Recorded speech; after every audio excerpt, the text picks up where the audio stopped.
Hello and welcome to another Star Citizen Addicts Anonymous, and we are still going with no name for this show, and I'll just stick with the 5 for Ben Lesnick and just throw another title out there. People liked and didn't like Wednesdays with Ben, so we'll come up with something new next week because we are definitely asking you more than 5 questions every week. Ben, how has your week been? Oh, not too bad, not too bad. Yeah, you guys had a big weekend with a lot of, I guess, a lot of sales that came through. Is that correct? Yep, Vanguard hit on Friday, and it's been like wildfire. Everybody wanted one. Very happy with it. I'm so happy I had a couple of ships in there because it came in an off week when I didn't get paid. So I'm waiting, just waiting and hoping that CS could unmelt my gladiator when the time comes, you know? They're usually good about that. Yeah, they're amazingly good about that. No, I don't want to get everybody all excited about going out there and doing it. It's not something that you want to keep killing CS with. Now, you've reached a couple of almost, I guess, these landmark numbers, and you're now rounding 850,000 Star Citizens. Now, not every one of those has a package. Is that correct? Um, some of them, there's an interesting spectrum of definitions. Like someone who had a package gifted to them is not technically a backer. Okay. Someone who purchased the AMD pack doesn't have the backer badge. So there's all sorts of confusing rules. Okay. But there's potentially 856,000 people that might play this game when it goes live on launch day. Oh yeah, oh yeah. All right, but at this point you have a fleet of over 660,000 ships, which is just amazing. And last week it looks like you did have an amazing weekend because you did well over $500,000 in a single day for the Vanguard, and that pushed us over another landmark, which was I guess it was $77 million. So Yeah. That was all the Vanguard. Very good. popular. Good. Now, some people ask this, and I know that this has been asked of you in Reverse the Verse. I've never seen it asked on Temper the Chairman, but Randall One wants to know, why aren't the concept ship sales, God, that's hard to say, offered as full packages at this point? Because you wouldn't be able to actually play the game with the concept ship. You'd log into an empty hangar essentially, which would, at least our level is that would be pretty bad press if we sold people a game with nothing in it. Okay. So you have to at least have the ship in the hangar before we offer a package. Now, you do sometimes offer a package when the games go live. I saw that you did that with the Redeemer when Yes. the ships go live in the hangar, right? Well, yeah. Once they're hangar ready, we will offer a package. Okay. And that something, like, at this point, I know it hasn't been there for me. I bought a couple of those concept ships and they've come out since, and there was no upgrade for a package when they finally hit the hangar. Is that going to be something that you offer at some point? Yes, we're actually in the process of refactoring CCUs in general. So in the very near future, you'll essentially be able to upgrade from anything to anything with ease. Right now, it's great for backers, but it's a terrible system from the back end because you essentially have to program a different CCU every single possible one point to another point. Which, when you had 5 ships, was pretty easy. When you had 50 ships, it's incredibly complex web that makes Turbulent mad at us. So they have 3 priorities right now, and I think CCU is number 3. Okay. Now, the introduction of the Vanguard, it actually stirred up, I would say, like a nest of wasps. You had people What doesn't? What doesn't? I know. And we talk about this every time there's a change in the game, a patch comes out, or a ship comes out. This is always seems to be the case when we talk on our weekly conversations. But this time, it was people having their own idea on which direction the ship and the game should be. Now, you work with Chris for quite a long time, and you know his idea. This is his vision. And the diversity of ships is important to this game. Could you explain, in your own words, if you can, why diversity in the universe is so important to this game? Why it needs to have so many different ships? Well, sure. There's probably an objectively best car. There's a car that's the fastest one. There's a car that's the most fuel efficient one. There are tens of thousands of different kinds of cars, but we could probably have like 5 categories and say, these are the 5 cars that matter. But the world would be well if I walked outside and there were 5 different cars and that was it. Star Citizen isn't a competition for the best ship. It's trying to create this diverse living world. And just like in reality, things look different. A P-51 doesn't look like a P-39, doesn't look like a P-36, and so on. Some of them are very pretty, some of them are very ugly, and that's all intentional. The great thing about the Vanguard I've seen is it's that the role of the ship has captured everybody's imagination to the point that they all want to design their own deep space fighter, which is really cool because one of the things we go for is we try to find a new role with each of these concept sales, something interesting to spark the imagination, and you really hit it with this one. And there are people who say, "Oh, it looks too much like a P-38. Oh, it looks too much like a Black Widow. Oh, it doesn't have enough shields," and so on and so on. You'll see that forever for every ship. And we look at all the feedback. We adapt to it where it makes sense. In the case of the Vanguard, I know Grimrock went and looked through all the feedback over the weekend, and I think he found one change he really liked, and a lot he thought would not work so well. So it's a process. Okay. And it's also going to change once you start looking at the interior, right? That type of ship. Oh yeah. We've sketched out the interior to this point, so we know what's in there. This guy sits here. This guy sits here. There's a jumper seat here. But we'll kind of model it out. See the interior a little better.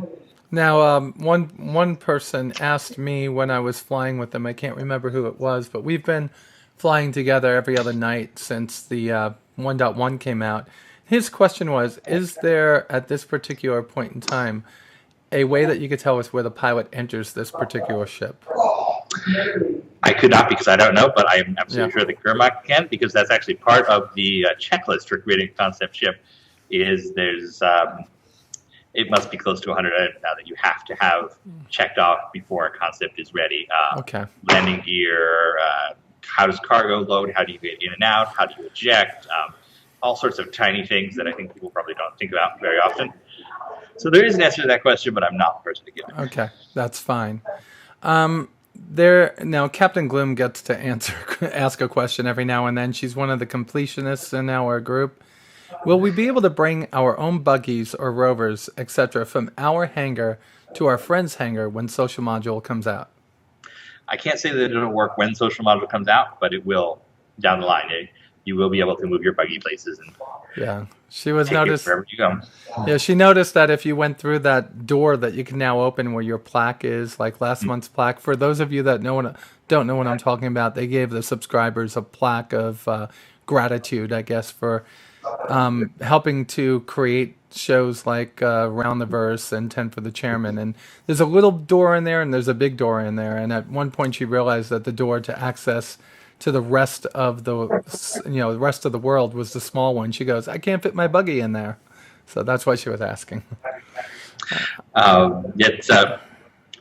One thing I would say is, as we look forward to the Social Module and the FPS, we're aiming for a pretty polished thing. We're spending a little bit of extra time, working on the character states, the animations. So we're going to come out the gate, hopefully, with something that looks really good.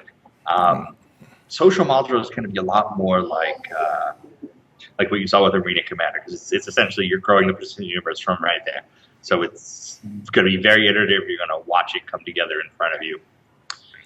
Okay. That's awesome. So you're saying no date, but it's coming, and when it comes, it's going to be more polished than 1.1 was. FPS for sure. Okay. Social Module, not as much. Okay. Well, Social Module is like the beginning of an alpha of itself, right? Where FPS, I hope, is building on some of the things that were already built for the Arena Commander module. Oh, yeah. Especially the lobby system, right? Yeah. Hopefully a lot of the back-end server stuff. We're going to have to double up on the number of servers. Hopefully more than that. I say you always go one over what you think it's going to be. So if you think you have to double, go and triple. Because you're going to have a lot more people than you believe.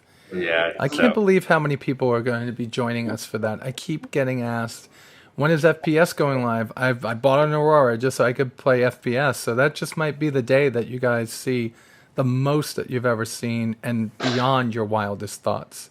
Yeah, it should be interesting. So that's why we're taking a little bit extra time on it. Yeah. So Bad Donkey, he's wondering about walking around in the social module. You're going to have areas where you're not going to be able to have your buggies running around because he doesn't want to be walking on a sidewalk or something like that and get run down.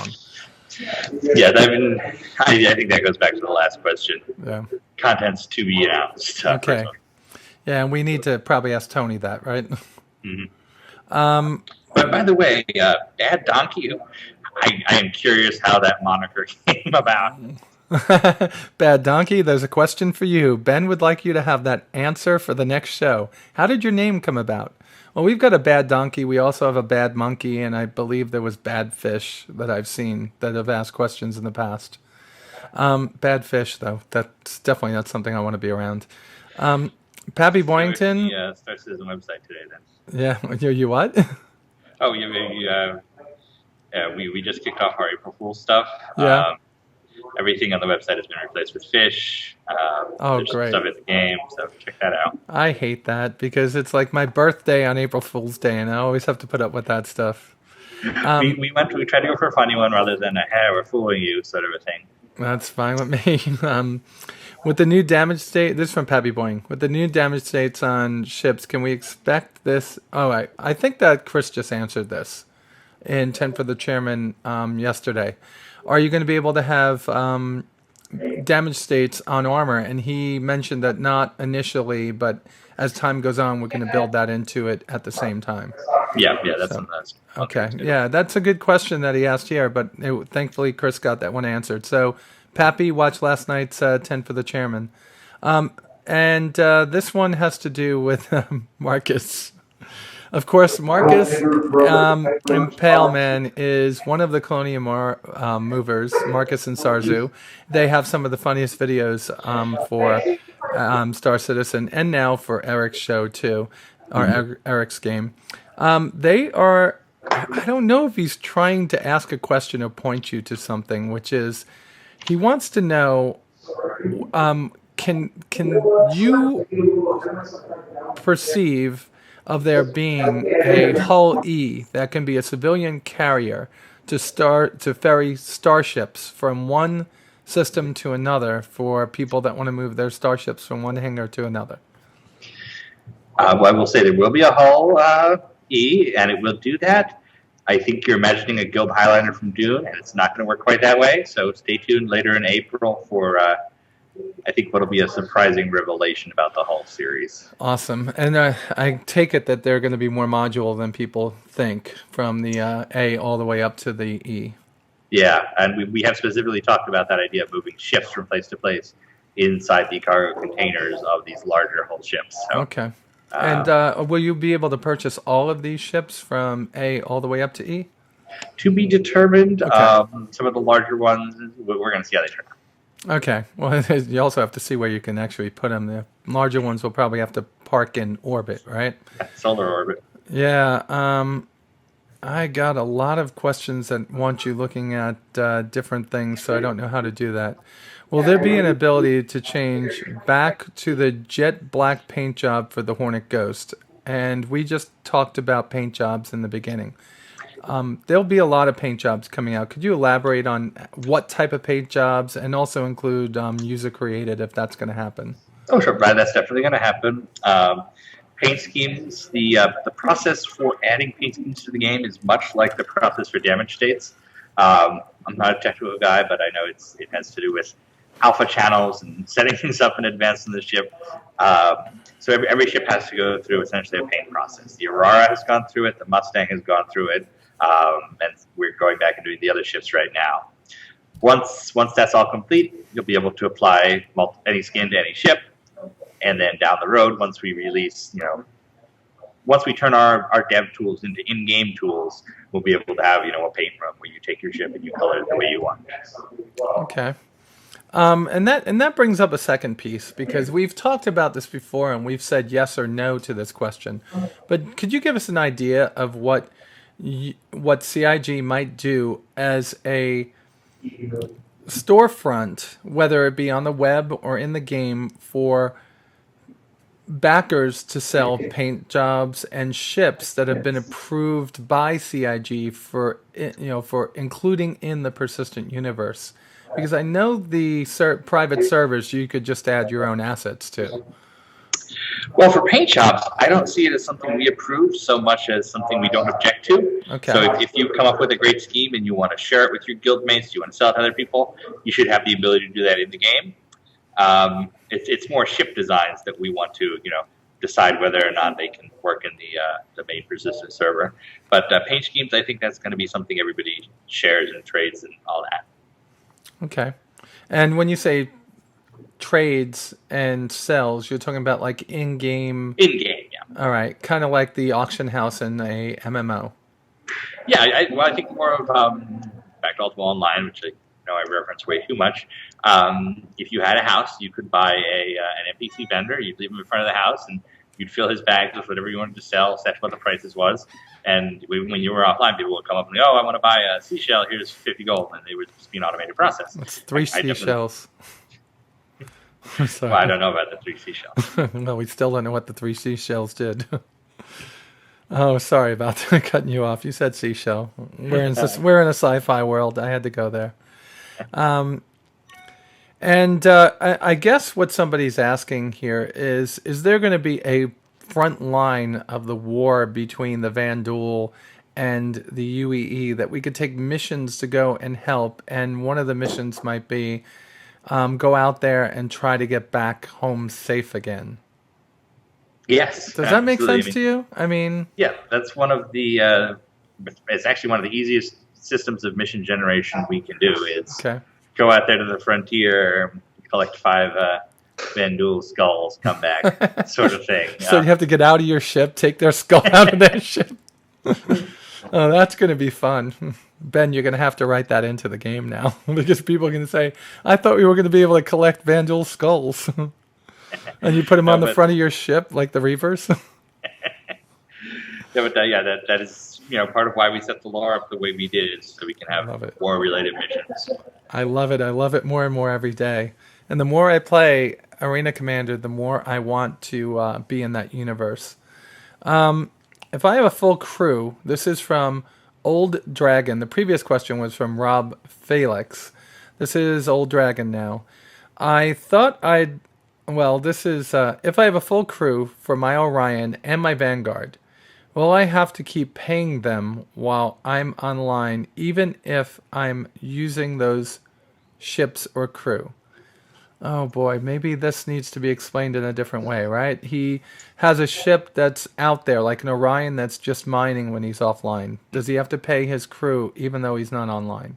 I'm going to dodge that one. I think it's much more of a balancing issue. It's going to be closer to release that we know that for sure. But we've talked about it both ways. But those mechanics are in there. Like, he could leave the Orion in an asteroid and leave a couple of NPC ships to protect it, and they will do it, but just nowhere near as good as a real human being. Yeah, I think Chris has talked about that on 10 for the Chairman already. Yeah. And we'll release more details as we get closer. But I know it's something everybody wants is everybody's imagining how you build your empire. So, once we're sure, we'll tell you. All right. So I have quite a number of questions, both in my email, private messages that were sent to me on the CIG website, RSI website, and now from Dr. Jeffrey about sizes of power plants and stuff. I'm going to ask it a different way. What ships that you look at right now can you say that the sizes of weapons, shields have been completely, not completely done forever, but have been completed for what we're doing now? None. None is the correct answer. None is. So when you're looking at something like a Vanguard that has 2 size 2 shields, which would be kind of like a 4, 1 up, 1 down is what I would expect. That doesn't mean that I think it's the Hornet currently has a size 3 or a size 4 shield that it could hold. That doesn't mean that that's the way it's going to be once Squadron 42 or the PU hits. No, it does not. All right. It's a constant balancing process. I don't know who is left. Who is left still? Who is watching us make this game? and thinks that's how it works. Because I see Right. everywhere. It's like, oh, it doesn't have the right level of shield. Like, okay, but you know how it's going to work once we put it in the game, and if it doesn't work, we'll change it. Right. That's a constant here. And I know we say this a lot. The game is not done. You're in the very early alpha stage of it now. So we've gotten out of pre-alpha, we've gotten into alpha. We actually have the Star Citizen executable working now instead of Arena Commander. So folks, what we're doing is we're testing the game. And that means the assets that are out now may change, or actually some of them may be gone at some point, just not the ships that we have, maybe the weapons or something like that. But you're going to have to help with that testing, not just assume that it's going to be like that every day. I find some weapons to be overpowered, and then I see there's a server fixed on one side, and all of a sudden the weapons are doing 1/3 the damage that they were the week before. So things are going to be going on like this for quite a while. Mm-hmm. So my question is going to be going back to the Vanguard. I like to ask my questions last, and I asked you this in a text yesterday. So when you read the very last statement on the Vanguard's concept ship sale page, it talks about it being part of this program to get military vessels into the hands of civilians. Now, we've heard about this program once before, and that was with the Super Hornet. So can you tell me or explain to me the rarity that the Vanguard is going to have after this concept ship sale and after the sale that you will have when it goes into engine? Is it going to be as rare as a Super Hornet? What's your idea there? I think we'll offer it roughly it'll probably be something that's generally offered in the same breath as a Super Hornet. Very, very similar. It's hard to discuss rarity before I don't want to promise this is the rare ship. Everybody buy the rare ship. It's going to be valuable. And it's not rare anymore. So, but in terms of opportunities, it'll be one of our rarer ships to become. Yeah, and when we say rare, we don't mean Scythe, that you sold it, or Idris M, that you sold it and you either buy a completionist package or a war pack or you don't see it again. We're talking about the Super Hornet, which was released once, and then it's already been for sale 2 or 3 more times since then. Same thing with the M50, same thing with the 350R. They're limited ships. They'll be around again, just not always. Like the Gladius is a permanent edition, because that is a ship that's coming out of inventory, as opposed to the Vanguard, which is a frontline strike fighter. That's right. All right, you get the last opportunity to reiterate everything that we've already talked about, both you and I, to all the naysayers. The mission, now relate the mission of the Vanguard to a plane that everybody might know, or to a ship that everybody might know from one of the other games that you have been part of or played. Well, I mean, the cool thing about the Vanguard is that it does not have, and this is one of the reasons we're so excited about it, and I think why other people are so excited about it, it does not have a counterpart in Wing Commander. We went all the way back to the source, and we looked at, classic World War II long-range twin-engine fighters, Messerschmitt 110, P-61, Black Widow, P-38, of course, the de Havilland Mosquito, so on. How did I forget that one? Every time you try to listen out, there's always one or two that you're like, oh, wait a minute, that one too. Right. So they were a huge part of kind of the order of battle back then, and they don't have a modern equivalent. I mean, an attack plane is maybe their current descendant, but there's nothing that's quite that perfect mix of like the glory days of aviation and also an interesting thing you can put in a game. So it turned out really well for us. The Vanguard's role is long range mission. It's everything. It's escort. It's patrol. You can outfit it with racks for a torpedo for strikes. A little bit of everything. I think any of those World War II fighters that could have they would perform bombing runs when loaded with bombs. They would be totally effective anti-fighter craft. Also, You mentioned of quite a number of aircraft that I put into my video, my rebuttal. And one of them specifically I left out that somebody called me out on, which actually fits this model almost to a T, was the A-26 Invader. It was bristling with machine guns and could outmaneuver some fighters. And it was the fastest twin-engine bomber of the war. And they put an A in front of it instead of a B in front of it because of that. And it made it One of those planes that could do ground attack. It could do strike missions. It could even do night radar intercepts of bombers if it wanted to. So that's the plane I look at this point when I look at this. And it makes me excited because the people that flew the A-26 in World War II loved that plane. So, You actually mentioned something in there that I should stress here. yep. Bomber interception. That is a huge part of the Vanguard. So be afraid, Retaliator pilots. Hey. What about Connie's? Connie versus Vanguard. Who wins that one? Well, I mean, it's always going to depend on the pilot. The Connie is more of an interesting platform for, we call it the space superiority platform at one point. Yeah. So it's a bit more of a 720-degree combat centerpiece than the Retaliator, but should be interesting to catch up. All right. Well, I want to let you go, but I want to just squeak in one more question, which is going to be, it's just, how soon do you think we'll be seeing Connie rework? Month, 2 months, or 2.0?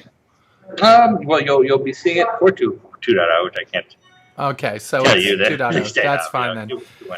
I mean, you may see it sooner. We'll release the artwork. I don't think you'll see it in the game, but we'll walk you through the process before 2.0 hits. Yeah, because I was about ready to burn my Phoenix upgrade, and somebody said, "Hold on to it. You'll be sorry once the rework comes out." And I was like, "Okay," I didn't do it. All right, Ben. Thanks for spending so much time with me today. I know that you are busy this week, so get everything out, get our April Fool's jokes ready, and say goodbye to everybody. Bye, everybody. Thanks for having me on. All right, and thank you for being on, Ben. I appreciate it each week. And with that said, you all be safe out there, and I'll talk to you soon.